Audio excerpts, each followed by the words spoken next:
Chapter 11 is called Guests. Later that morning, Murray rubbed his eyes, stretched his wings, and gave a giant yawn. Top, Bottom, and Sparrow were all sleeping soundly against him, and Kona was coming down the stairs. Murray grinned and waved at the dog.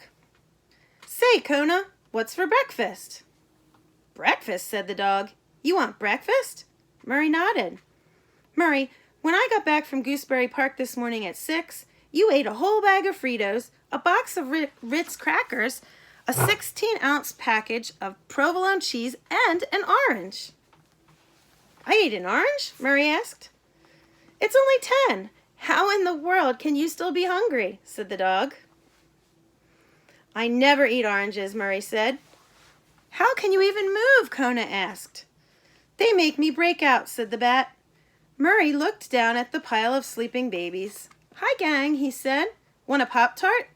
"Just wait here," said Kona. "I'll bring something down soon. The pudding cup seemed to be all right for the babies last night, so I'll try to steal another one for them. But you have to stay here and keep quiet, Murray. We cannot let Professor Albert find you." "Sure," answered Murray cheerfully. "No problem, but what are my chances of getting a candy bar?" "Just stay," said Kona, disappearing back up the stairs. Murray sighed. He looked all around the basement. Pipes, wires, what to do? Suddenly, the sound of a television show came drifting down. Here we go. "Jeopardy!" cried Murray. "My favorite show!" He jumped out of the box, ready to dash upstairs. Then he remembered Kona's instruction. Stay. Murray walked in circles around and around the box, hearing the familiar theme song float down from above. "Oh, oh, oh," said Murray, trying really hard to stay. "But I love Alex Trebek," he wailed, and flum, flum, flum, he was on his way. The basement steps led to the kitchen. Murray flew in, hiding inside a china cabinet, poked his head out, and looked towards the living room. Professor Albert was watching television and eating a Danish. Kona sat beside him. Looking rather impatient and glancing often toward the basement, Kona didn't see Murray in the cabinet. "And now we begin our round of double jeopardy," said Alex Trebek. Murray sighed with pleasure and settled down to watch. So Murray came out of the basement, and here he is. Is he going to get in trouble? Are they going to find him, Murray? Soon, however, the sight and smell of Professor Albert's Danish was just too much for the tiny bat. He was hungry and he needed breakfast. Murray's nose went up in the air, sniffing and sniffing. Said the little bat to himself. Now where would a professor keep a Danish? He flew to the top of the cabinet and looked out over the confusion of Professor Albert's kitchen counters. A bottle of vitamin C, a bottle of vitamin A, bottle of vitamin E. Gee, I'm watering at the mouth.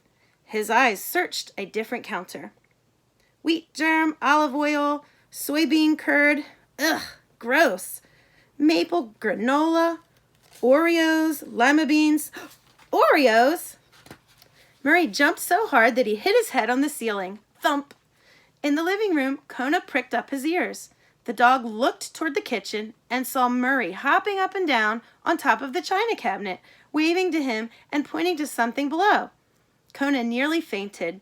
He shook his head fiercely at Murray. The bat mouthed some words to him. "Creamy center," was all Kona could make out. They're talking about the Oreo cookie.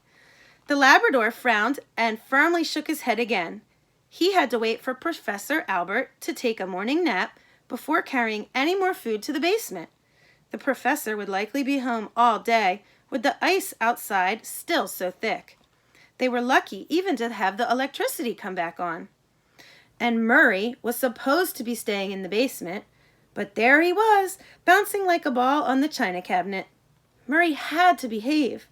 Kona vigorously shook his head at the bat again. "A flea, Kona?"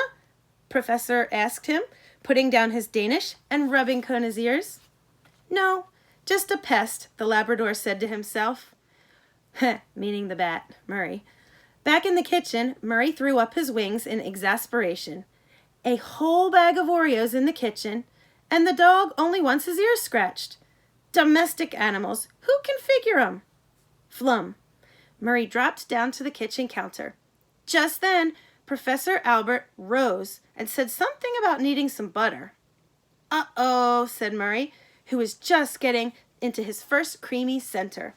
Professor Albert started for the kitchen. Double uh-oh, Murray said, stuffing the Oreo in his mouth and looking for a place to hide. The professor took a few more steps toward the kitchen, but before he could get there, crash!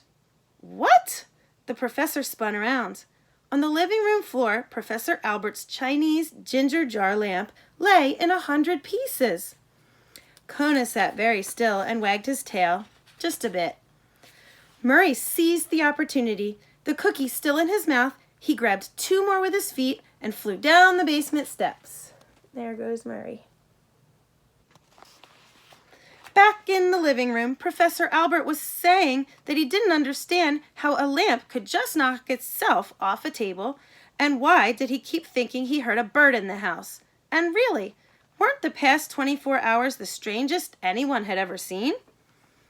Kona, glancing over at the sleeping Gwendolyn, tried to wipe the guilty look off of his face. He could not have agreed more with the old professor. That's the end of the chapter.